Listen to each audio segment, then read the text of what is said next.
El lenguaje, Las palabras. construyendo ideas. Imaginando mundos. Somos encuentro, Somos comunidad. somos actualidad. Somos comunicación para el bienestar. Hola, ¿qué tal? Los saludamos nuevamente desde las instalaciones de Comunicación para el Bienestar y estamos a unas horas de que concluya la jornada electoral de Estados Unidos. Y para ello estoy con mis compañeros Eduardo Carrasco. Saludos, qué gusto verlos de nuevo. Y José Luis Flores Torres. Hola, un gusto saludarlos de nuevo. Y bueno, en esta ocasión vamos a hacer un análisis de cómo vemos la jornada electoral de nuestro vecino país del norte a unas horas de que concluya esta jornada. ¿Qué nos puede decir, Eduardo? Bueno, habría que empezar comentando que la democracia en este país de Estados Unidos es una democracia indirecta. Hay que recordar que Hillary Clinton ganó con 3 millones de votos más que Trump, pero por el sistema electoral que tienen distribuido de manera representativa indirecta, los votos no son universales como es en el caso de México, ¿no? 500 y tantos consejeros electorales pueden tomar decisiones incluso contrarias a la representación que ostentan, ¿no? Esto es interesante y es interesante también ver la cantidad de votos que se han emitido hasta el día de hoy que estamos grabando. Durante el fin de semana anterior al 3 de noviembre se han emitido cerca de 100 millones de votos de un padrón de 150 millones. Es interesantísimo la cantidad de participación que hay. Se estima un aproximado de 73% del padrón electoral. Llama la atención. José Luis, ¿es Estados Unidos el ícono de la democracia? Bueno, es lo que se comenta, pero este sistema, sobre todo el sistema electoral que tiene, pues deja mucho que desear ya en el sentido estricto de la democracia, si entendemos la democracia como el gobierno del pueblo o el pueblo que elige a sus gobernantes. Si somos como muy consistentes con este concepto, con esta definición, pues en realidad no es el votante quien elige directamente a su representante, en este caso el presidente, sino más bien sería el consejero electoral, el que tendría como la representación del pueblo, por así decirlo, de emitir su voto. Pero como bien lo explicaba Eduardo, en algún momento dado, pues el consejero puede actuar de manera distinta a la opinión del ciudadano o de la mayoría de los ciudadanos de su estado. Por ejemplo, California tradicionalmente vota demócrata, es el estado más grande y es el estado que más representantes, por así decirlo, está aportando a ese consejo electoral. Entonces vamos a suponer en un momento dado uno de los representantes de California podría en determinado momento votar republicano y ahí bueno estaría irrespetando, por así decirlo, esa voluntad, por así decirlo, regional, es decir, del ciudadano de California, por así decirlo. En estricta manera, pues es como muy, muy complejo, ¿no? Decir que Estados Unidos es una democracia moderna. Nos puede parecer, incluso a nosotros como mexicanos, un sistema como muy complejo, un sistema muy diferente al que nosotros tenemos, en donde, pues sí, hay una democracia, o hay un voto, por así decirlo, directo, se va votando voto por voto. No hay esa figura de los consejeros electorales, por así decirlo, ¿no? Y como bien lo comentabas, la numeralia, ¿no? Lo que comenta la numeralia, es decir, un país 3 veces más grande que el nuestro, 300 millones de votantes, siempre se dicen es que esta va a ser una elección histórica.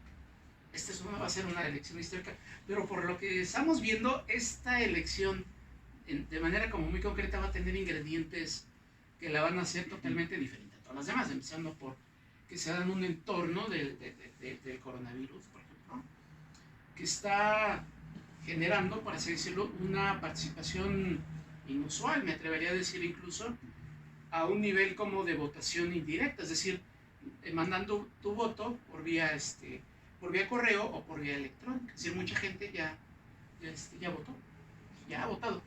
No poca gente, estamos hablando de casi 100 millones, las que ahorita ya prácticamente a unas cuantas horas de iniciar el proceso electoral ya hay 100 millones de personas que ya habrían votado, por así decirlo. Sí. Sí, es una votación histórica por el número de personas que están participando en este proceso, pero discutíamos hace rato, ¿no? Es complejo hablar de una democracia cuando no nos da esta percepción de que cada uno de los votos cuenta, y que además cuenta en el sentido en el que fue emitido y que cuente simplemente, ¿no? Y hablábamos en plural, hablábamos de democracias. Yo considero que si bien el modelo de la democracia es el que más nos funciona en el contexto histórico en el que estamos viviendo, sí es cierto que hay muchos adjetivos para denominarla, ¿no? Ya sea participativa, directa, indirecta, democracia medias, ¿no? Representativa, no representativa, nominal, plurinominal, o sea, hay un montón de democracias. Con adjetivos y sin adjetivos. Con adjetivos, sí. Claro. Pero bueno, si le quitamos todo el adjetivo y regresamos a la raíz etimológica, que es el gobierno del pueblo y para el pueblo, podríamos entender que sería un gobierno que es electo por todos los ciudadanos, ¿no? Y ahí, sin meternos en lo que significa ser ciudadano o lo que para cada país entiende el ser ciudadano, pues comprendemos desde este lado de México que cada voto debería contar igual. Pero sí es cierto que en Estados Unidos nos enfrentamos a una decisión de colegio, ¿no? Una decisión colegial donde la democracia parece muy endeble. Sin embargo, las campañas son millonarias y tienen mucha cobertura, no nada más a nivel nacional, sino internacional. ¿Qué decir de México, donde el proceso electoral de Estados Unidos lo vivimos como si fuera propio, ¿no? Sentimos estas pasiones, estas filias, fobias, las tentaciones de salir a manifestar nuestro apoyo a uno y nuestra adversión al otro. Cálmate, Silvana. Cosa que yo no dije nombres, ¿no? Yo no dije apellidos. Yo no dije apellidos, pero sí, o sea, sí, y sobre todo creo que en los últimos años, ¿no? En esta última, de Obama para acá, hemos vivido como esta jornada como nuestro y estamos siempre a la expectativa. Y quiero pensar que este interés no es nada más oportunista, sino de buena fe, porque bueno, hay muchos temas en la relación binacional que nos atañen a los dos países, ¿no, Eduardo? A ver, el 2 de julio del año 2000, hace 20 años, el periódico La Jornada, era un domingo, y en la contraportada publicó un artículo de Noam Chomsky. Ese año eran las elecciones federales, ese día eran las elecciones federales en México también. El artículo de Chomsky decía que demócratas y republicanos, en términos generales es lo que decía, son dos rostros de los mismos intereses. Eso se dijo en el año 2000, hace 20 años. Se publica en México en el contexto de las elecciones federales del año 2000. Hay una cercanía más o menos, una cierta comprensión, un cierto entendimiento actualmente entre Donald Trump y Andrés Manuel López Obrador. Sin embargo, hay que recordar aquel aforismo que determina los intereses de Estados Unidos: América para los americanos, ¿no? En realidad, yo no podría esperar algún cambio en el rumbo de la política económica independientemente de quién gane. Sin embargo, llama la atención el número de participantes, el porcentaje inédito, están en un promedio de 60%, alrededor de 60% en los procesos electorales de años pasados, y ahora ya se ha superado el 70%, más lo que se acumule en las últimas horas. O sea, con toda facilidad yo creo que se podría estar hablando de un 80% de participación del padrón electoral en Estados Unidos. Habla de un interés. Hay un conato de nerviosismo en Estados Unidos desde antes de la pandemia. The Poor People's Campaign, un movimiento que originalmente surgió con Martin Luther King y que en los últimos tiempos ha cobrado auge. Ya estaba caminando cuando vienen todas estas expresiones del racismo policial en Estados Unidos, que han exacerbado mucho más los ánimos públicos. Hay un factor importante allí, aunque de suyo es una protesta racial, digamos, mal usado el término, nos dicen los expertos, un reclamo de la negritud en Estados Unidos. Lo que llama la atención es que también personas ajenas a la comunidad negra, es decir, blancos y latinos, han respaldado las movilizaciones, que también han encontrado animadversión también de todos estos sectores. Y bueno, inevitablemente, decía José Luis hace unos minutos, el manejo de la pandemia en Estados Unidos, ¿no? Muy al principio de la cuarentena, el presidente de Estados Unidos recomendaba literalmente que se tomara cloro, ¿no? Algunos dicen que él dijo dióxido de cloro, pero hubo personas que tomaron cloro, ¿no? Ha habido este difícil equilibrio, como dicen en México los respectivos responsables del manejo de la pandemia, el equilibrio entre los factores económicos y la salubridad, la seguridad de la población, que deja en el resultado que todos conocemos en los Estados Unidos muy mal sabor de boca. Hay analistas que estiman que la diferencia de votos al final de la jornada, este 3 de noviembre, podía ser del 2%.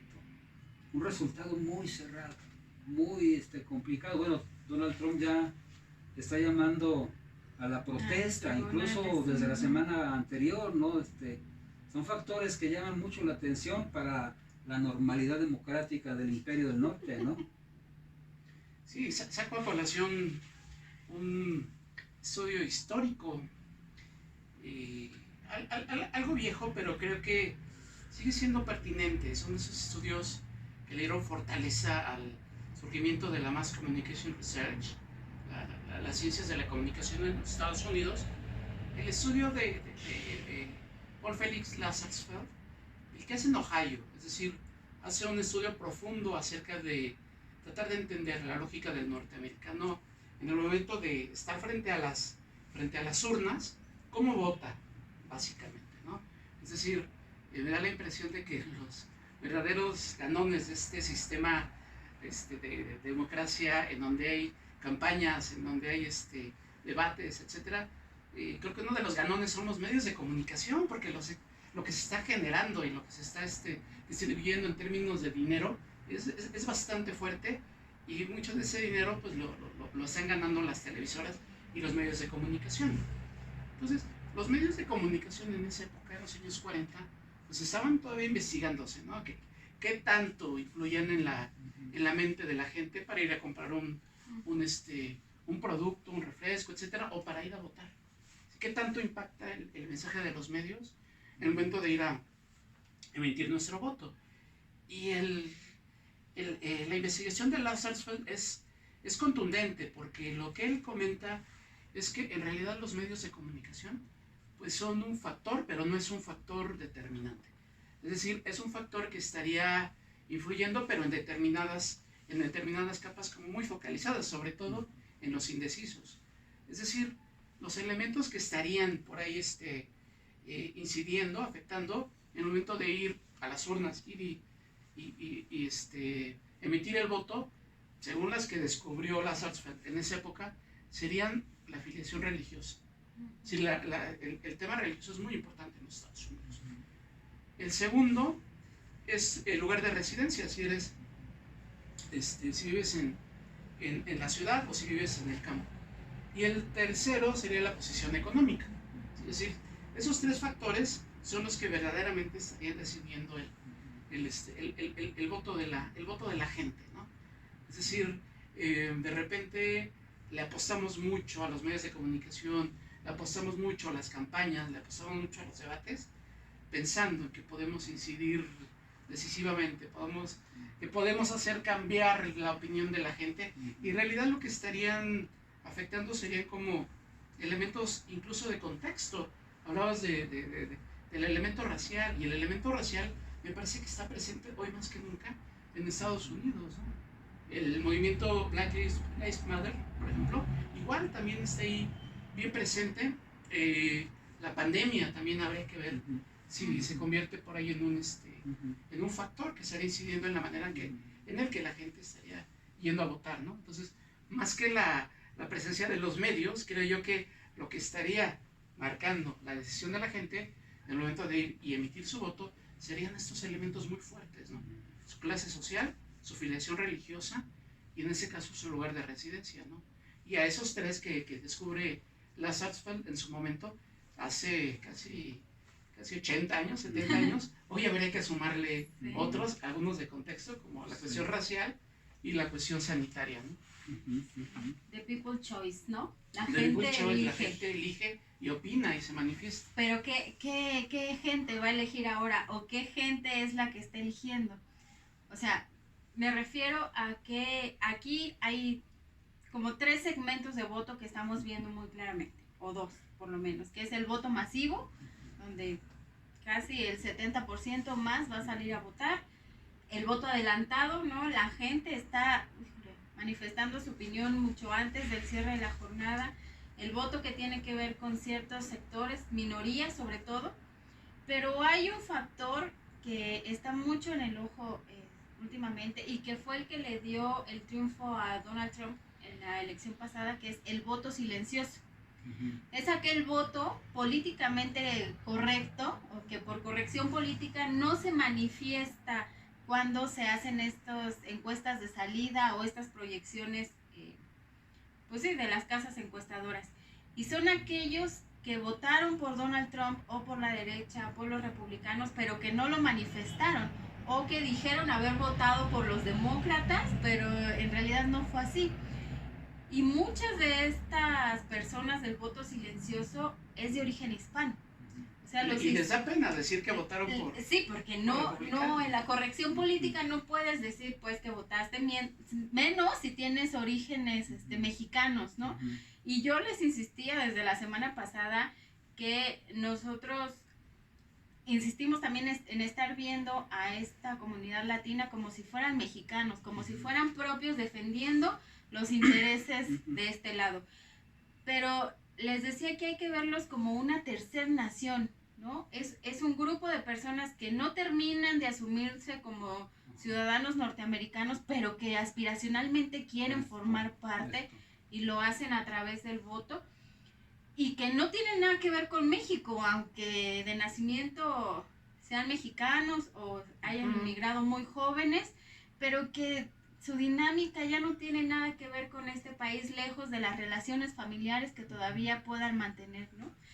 Y sí, hay ciertos temas muy importantes de agenda binacional, como es el tema del tráfico de armas, el tráfico de drogas, los migrantes, las remesas, que son importantes, pero son importantes de este lado de la frontera, no del otro. Y desde este lado mexicano también queremos que el hombre más poderoso del mundo, como se le dice, y no sé si lo sea, resuelva esos problemas que tendríamos que estar resolviendo acá, con los candidatos que vamos a elegir acá el próximo año, con los representantes de las elecciones que ya tenemos en puerta. Entonces, creo que ahí también nosotros nos estamos jugando una doble moralidad, ¿no?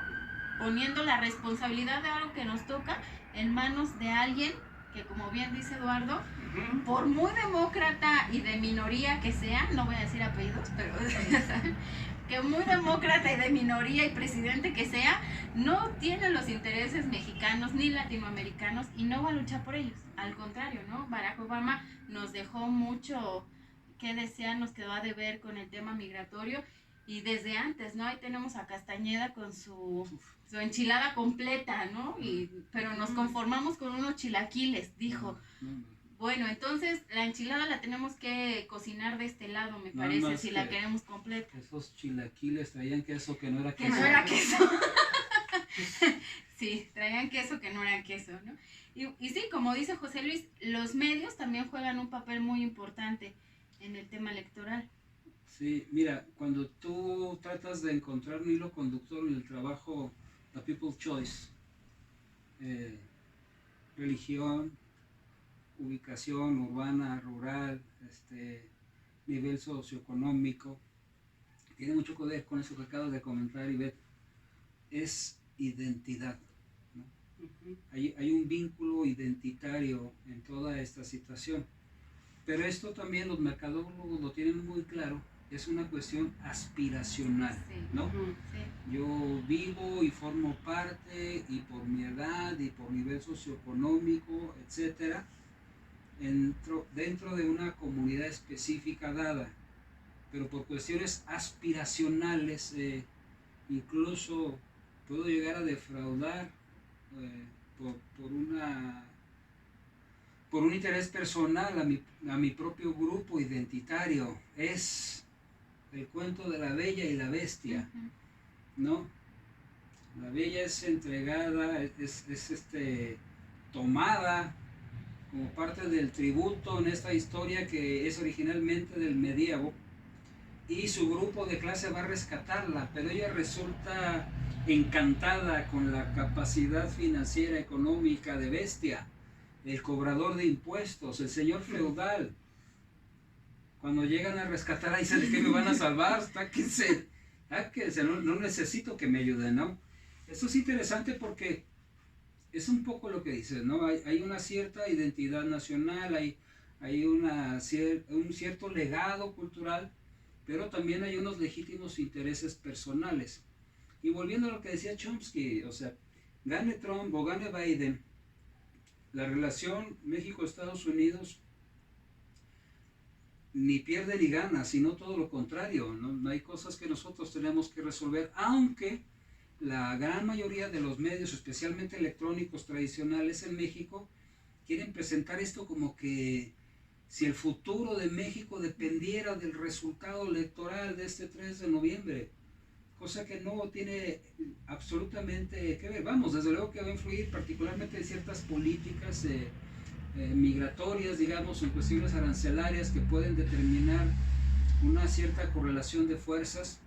Por eso yo creo que a Andrés Manuel López Obrador le conviene que gane Trump, porque ya conocemos esta faceta de los Estados Unidos, y mal o bien se ha llegado a un cierto entendimiento, aunque muchas veces los medios de comunicación dejan mucho que desear, ¿no? Yo me quedo con la impresión de que están jugando más a su agenda y en esta lógica de dependencia económica de los Estados Unidos. No estoy muy seguro. Recibí un meme, pero no sé si efectivamente fue una declaración de Stiglitz, este premio Nobel de Economía, en donde dice que por primera vez en la historia, ante la pandemia, mientras a Estados Unidos le ha dado una neumonía, en México esto apenas ha significado una gripa, ¿no? Mientras ellos han perdido más del 30% del Producto Interno Bruto y sigue cayendo, México en el peor momento, según las mediciones, cayó poco más del 18%, y que además a la fecha ha recuperado cerca del 9% de la pérdida del Producto Interno Bruto. Dos manejos diferentes de la pandemia en materia económica, ¿no? Sí, hablabas de los medios de comunicación y cuestionabas justamente el papel que están jugando, pero yo creo que no nada más es el papel de los medios de comunicación, sino también los mismos gabinetes de comunicación del propio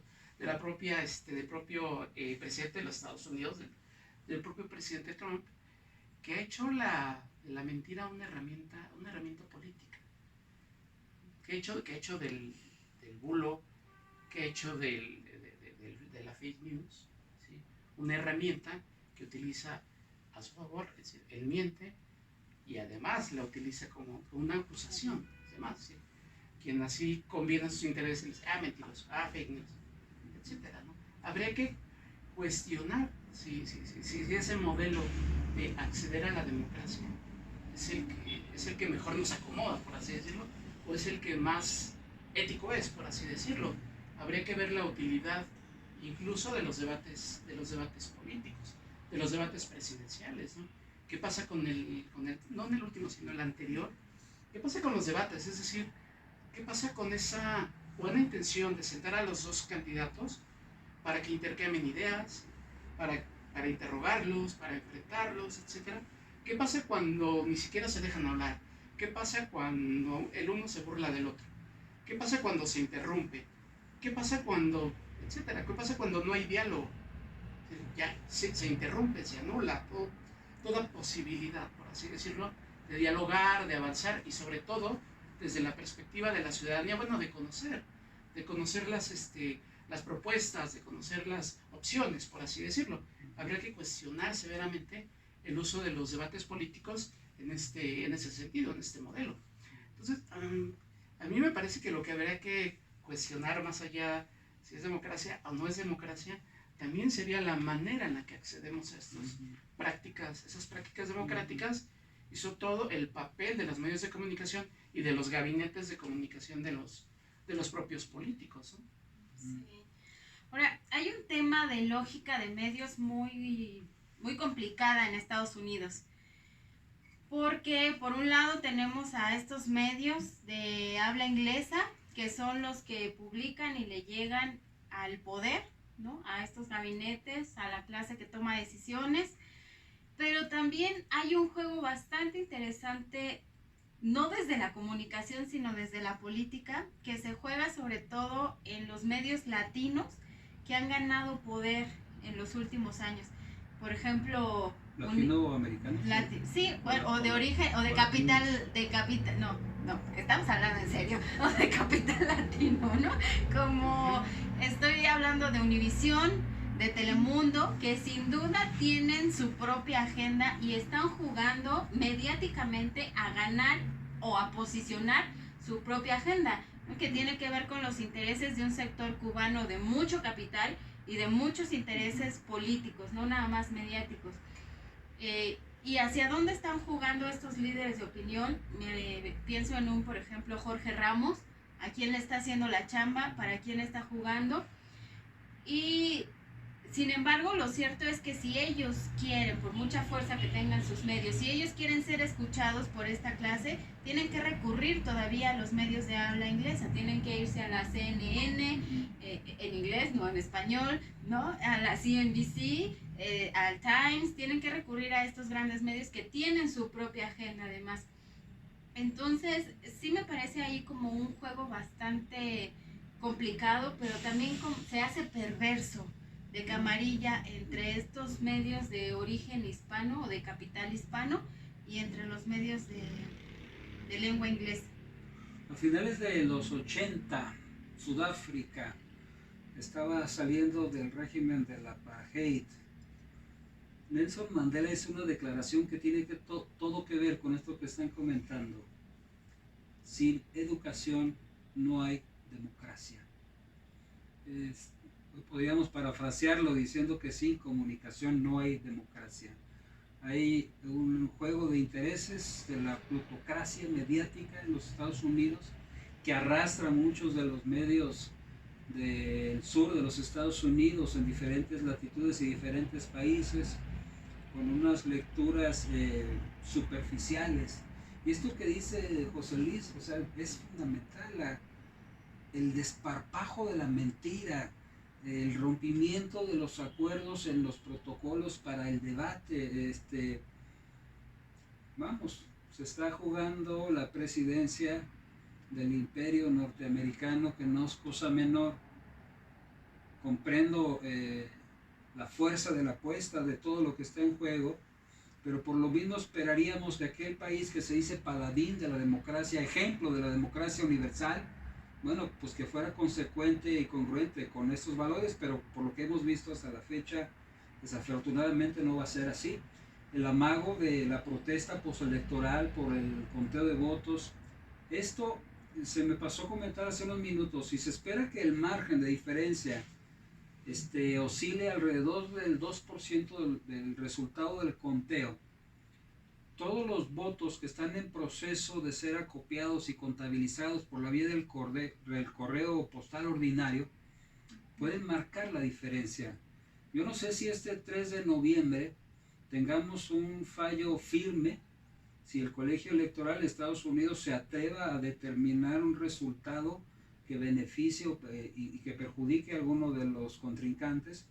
Lo que sí veo es que el sistema electoral de Estados Unidos pasa por una crisis importante, desde luego en la representatividad desde luego en su comprensión del voto indirecto, pero también, como se ha mencionado acá, el papel que están desempeñando los medios electrónicos tradicionales de la comunicación. Más que una elección democrática por la calidad oligárquica de los intereses en juego, pues podríamos estar hablando de una plutocracia, ¿no? Y el papel de la ciudadanía, es decir, qué tan preparada está la ciudadanía para elegir de una manera correcta, de una manera ética, de una manera reflexiva a sus gobernantes, ¿no? Es decir, el hecho de que se haya elegido a un personaje como Donald Trump también te habla, ¿no? Te dice mucho del país, te habla mucho de la circunstancia, del contexto, y de un contexto que no fue suficientemente bien leído hace 4 años, es decir, cuando todas las encuestadoras, cuando todos los periódicos le apostaban a que Hillary Clinton iba a ser la ganadora, ¿no? Ahí hubo algo que no pudo ser leído, que no supo entenderse, pues, en la ciudadanía, rencores, enconos, etcétera, que desde luego Donald Trump, pues, aprovecha, lleva agua a su molino, etcétera. También habría que ver entonces el papel del ciudadano norteamericano y del ciudadano a nivel global, qué tan preparados estamos, qué tan preparados llegamos a las urnas y qué tan capaces somos de elegir a las mejores personas para representarnos, ¿no? Ahí estaría como uno de los grandes dilemas, ¿no? No nada más los medios de comunicación fallan, no nada más los políticos fallan, no nada más el sistema en general falla, sino también el ciudadano como tal, como actor político, como actor social, se estaría incumpliendo, estaría fallando. Fíjate que yo creo que la lectura que nos está fallando es la intención. O sea, de repente estamos tan metidos en la dinámica de las encuestas, de la metodología, de este pronóstico electoral, ¿no? Que a ver quién trae la mejor fórmula, pero no se trae el contexto social, ¿no? La intención del votante. Hace 4 años, ¿te acuerdas que platicábamos? Me comentabas que lo peligroso no era que Donald Trump hubiera ganado, porque eso parecía como evidente, ¿no? Normal. Sino que lo curioso era la intención de quien había votado por él. O sea, lo que se ocultaba detrás de este voto, lo que pensaba la gente, la intención, este sentido un poco conservador, ¿no? De protección de la propiedad privada, de lo suyo, ¿no? En esta lógica capitalista. Esa es la intención que se está manifestando y que está ahí latente en el grueso de la sociedad norteamericana, pero como bien dices, no nada más de los blancos, digamos, o de este segmento blanco conservador, sino también de los latinos, también de las minorías, también de una parte de los negros. O sea, es que ya desde ahí estamos como fallando un poquito, al idealizar a Estados Unidos como una unidad, sí, al idealizar a los latinos como una unidad, sí, a los negros como una unidad, y en realidad no. Simplemente los latinos, ¿no? Tú bien lo dijiste hace ratito, los latinos de Miami, ¿no? De Florida, en general de Miami, cubanos, venezolanos, tienen una perspectiva y unos intereses, una agenda, ¿no?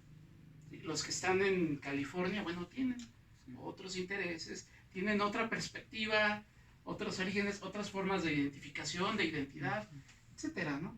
Entonces ya desde ahí como que no estamos entendiendo bien no solamente la intención, sino la intención y el contexto, creo yo, ¿no?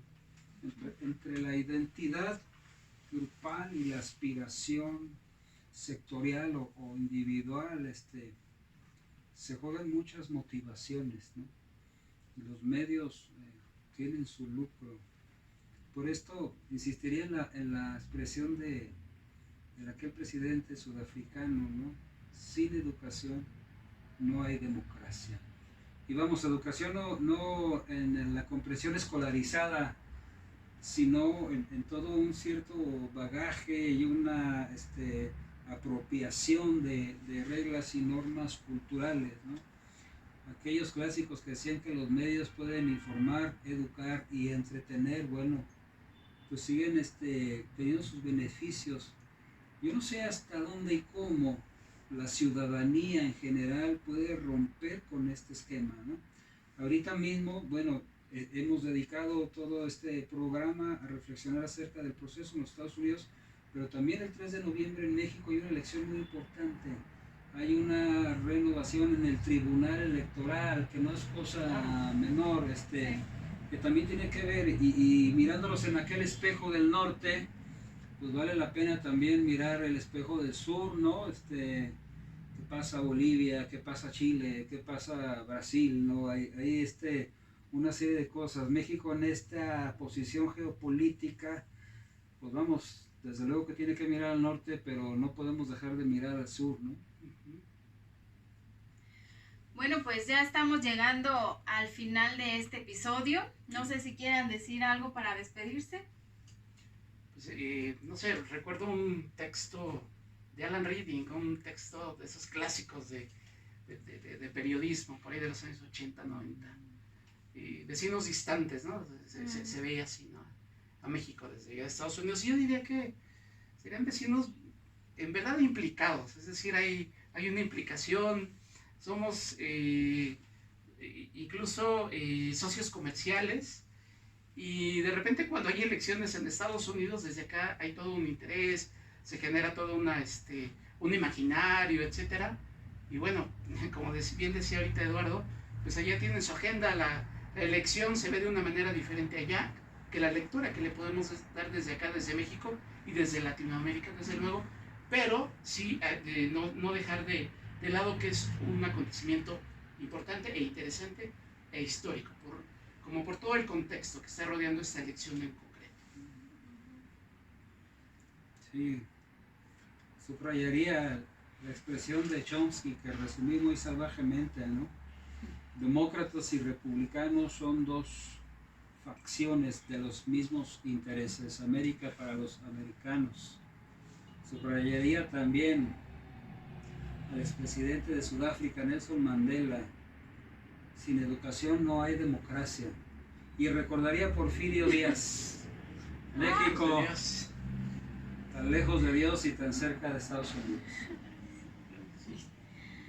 Bueno, para terminar yo les diría que está muy padre que algunos nos asumamos como republicanos, otros como demócratas, pero yo creo que de este lado de la frontera la camiseta que debemos portar es la camiseta de México, y debemos de poner mucha atención, como dice Eduardo, en que mañana hay una renovación en el tribunal, pero que también en noviembre, diciembre y enero hay una elección de precandidatos para la jornada electoral del 2021, que no es cosa menor porque se renueva el Congreso y se renuevan alcaldías locales. Entonces, sí hay que hacer un ejercicio ciudadano y muy democrático para que el poder del pueblo regrese al pueblo. Entonces, pongamos atención en eso. Muchas gracias y hasta la próxima. El lenguaje. Las palabras. Construyendo ideas. Imaginando mundos. Somos encuentro. Somos comunidad. Somos actualidad. Somos comunicación para el bienestar.